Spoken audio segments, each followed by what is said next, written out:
18 বাংলায় আপনাদের সকলকে স্বাগত। আপনাদের সঙ্গে রয়েছি আমি প্রিয়াঙ্কা। রাত 8টা মানে দুয়ারে রিপোর্টার, আর দুয়ারে রিপোর্টার এই বুলেটিনে টানা 1 ঘন্টা রাজ্যের বিভিন্ন প্রান্তের ছবি আমরা তুলে ধরবো আপনাদের সামনে। দুয়ারে দুয়ারে পৌঁছে যাবে আমাদের প্রতিনিধিরা। আর হ্যাঁ, এই 1 ঘন্টা স্টুডিওয় নয়, একেবারেই আমিও কিন্তু খোলা আকাশের নিচে থেকেই এই 1 ঘন্টা টান টান বুলেটিন রাজ্যের কথা তুলে ধরবো। শুরুতেই নজর রাখা যাক জয়নগর কুলতলি। আপনাদের মনে আছে গত 4 অক্টোবর কুলতলিতে নাবালিকাকে নির্যাতন এবং যৌন নির্যাতনের পর খুন। 5 অক্টোবর অভিযুক্তকে গ্রেফতার করা হয়, আর 7 অক্টোবর সেট গঠন করে রাজ্য পুলিশ।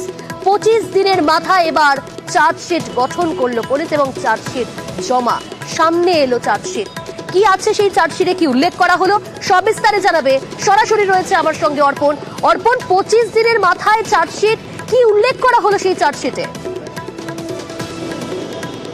দেখো, চার্জশিটে প্রথম থেকে যে মূল অভিযুক্ত মুস্তাকিন সর্দার এবং তার সঙ্গে এই যে ছাত্রী খুন হয়েছে তার যে তথ্য প্রমাণ ইতিমধ্যেই সেগুলো বারুইপুর স্পেশাল কোর্টে, যেখানে ফাস্ট ট্র্যাক কোর্ট, সেখানে সিটের তদন্তকারী আধিকারিকরা তারা জমা দিয়েছেন।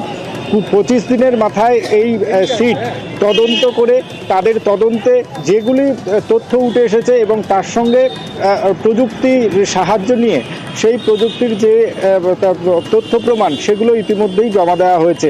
এবং আজ এই যে মামলা, সেই মামলার 61 দিন, এবং সেখানে দেখা যাচ্ছে মাত্র 25 দিনের মাথায় সিট গঠন করে সেখানে যেমন চার্জশিট জমা দেওয়া হয়, এবং চার্জশিট জমা দেওয়ার পরেই দ্রুততার সঙ্গে সেই শুনানি শুরু হয়। এবং সেখানে 35 জন যারা সাক্ষ্য ছিল সেই সাক্ষ্য বারুইপুর স্পেশাল কোর্টে সেখানে দেওয়া হয়। এবং আজকে এই ছাত্রী খুনের ঘটনায় যে মূল অভিযুক্ত সেই মুস্তাকিন সর্দারকে দোষী সাব্যস্ত করল আদালত, এবং আগামীকাল এই মুস্তাকিনের সাজা ঘোষণা হবে। শাস্তির দাবি ও যেন জজ সাহেব আর ফাঁসি দেয়, তাহলে আমার বাচ্চাটার আত্মা শান্তি পাবে। 30/10/2024 চার্জশিট ফাইল করে এগেন্স্ট সোল অ্যাকিউজ মুস্তাকিন সর্দার। 4/11/2024 চার্জ গঠন হয়। 5/11 থেকে সাক্ষী গ্রহণ শুরু হয়। 36 জনের সাক্ষ্য গ্রহণ করার পরে এবং বিভিন্ন টেকনোলজি এবং ডিএনএ ফরেন্সিক রিপোর্ট করে মহামান্য আদালত অভিযুক্তকে দোষী সাব্যস্ত করেছে। এটা একটা বিরাট বড় অভিজ্ঞতা আমাদের, যেটা আমরা বোধহয় বেঙ্গল জুডিশিয়াল সিস্টেমে খুব একটা দেখিনি এর আগে। 1 মাসের মধ্যে ইনভেস্টিগেশন কমপ্লিট হয়েছে এবং বেঙ্গল পুলিশকে যথেষ্ট আমাদেরকে হ্যাটস অফ করতে হবে। সেকেন্ড পয়েন্ট হচ্ছে ঠিক 1 মাসের মধ্যে ট্রায়াল শেষ হয়েছে। বারুইপুর বারের প্রত্যেকটি লার্নেড লয়ার আমাদেরকে সহযোগিতা করেছেন এই মামলাটার জন্য। আমার যেটা মনে হয়েছে হিনিয়াস থেকে হিনিয়াসতম ক্রাইম এটা। ভগবানপুরের বিভীষণপুর, সেখানে আজ তুলকালাম পরিস্থিতি। শিক্ষককে গণধোলাই দিলেন গ্রামবাসীরা, পাল্টা আবার শিক্ষক হুমকি দিচ্ছেন।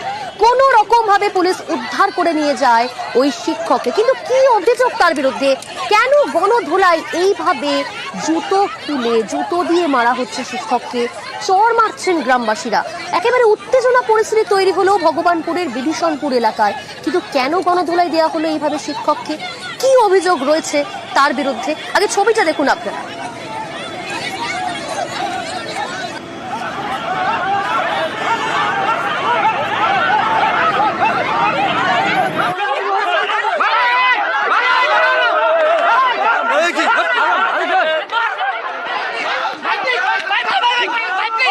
শিক্ষকের বিরুদ্ধে ঠিক কি অভিযোগ, আর এইভাবে গণধোলাই আর শিক্ষক পাল্টা হুমকি দিচ্ছে গ্রামবাসীদের?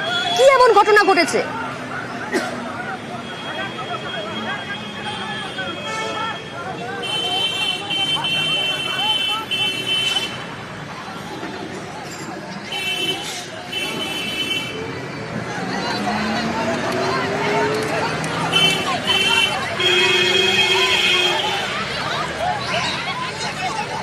পঙ্কজ শোনা যাচ্ছে? পঙ্কজ, শিক্ষককে এইভাবে গণধোলাই দিচ্ছেন গ্রামবাসীরা, পাল্টা শিক্ষক আবার হুমকি দিচ্ছেন। ঠিক কি অভিযোগ এই শিক্ষকের বিরুদ্ধে? কেন এরকম পরিস্থিতি তৈরি হলো আজ?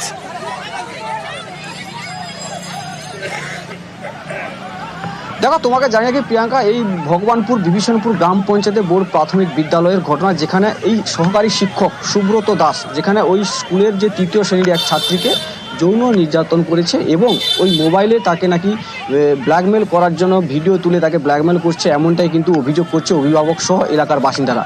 দীর্ঘদিন ধরে এইরকম কিন্তু অভিযোগ আসছে ওই স্কুল শিক্ষকের বিরুদ্ধে। সেক্ষেত্রে আজকে ওই শিক্ষকের স্কুলের মধ্যে ভরে রেখে যখন বিক্ষোভ দেখায়, আটকে রেখে যখন বিক্ষোভ দেখায়, তখনই কিন্তু গ্রামবাসীদেরকেও ধমক দেয় ওই শিক্ষক।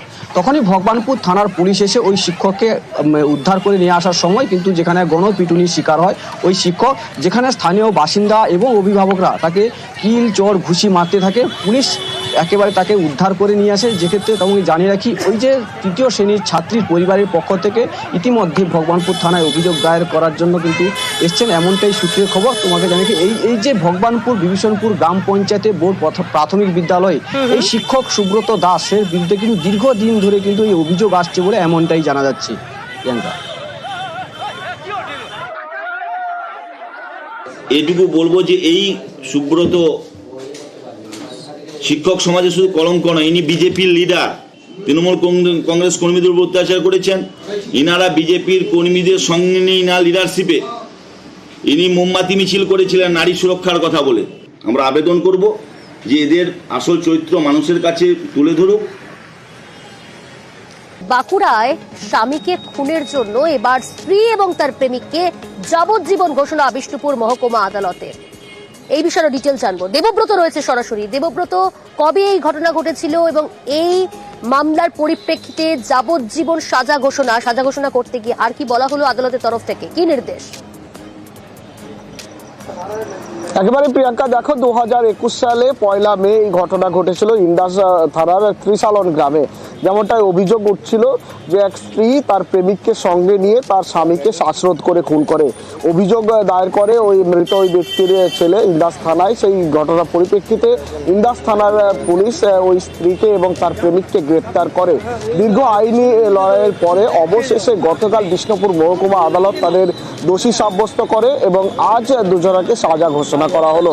এই বিষ্ণুপুর মহকুমা আদালত জানিয়েছে দুজনকে যাবজ্জীবন কারাদণ্ড এবং 50,000 টাকা জরিমানা, অনাদায়ে আরো 3 মাস অতিরিক্ত জেলের কথা ঘোষণা করেছে বিষ্ণুপুর মহকুমা আদালত।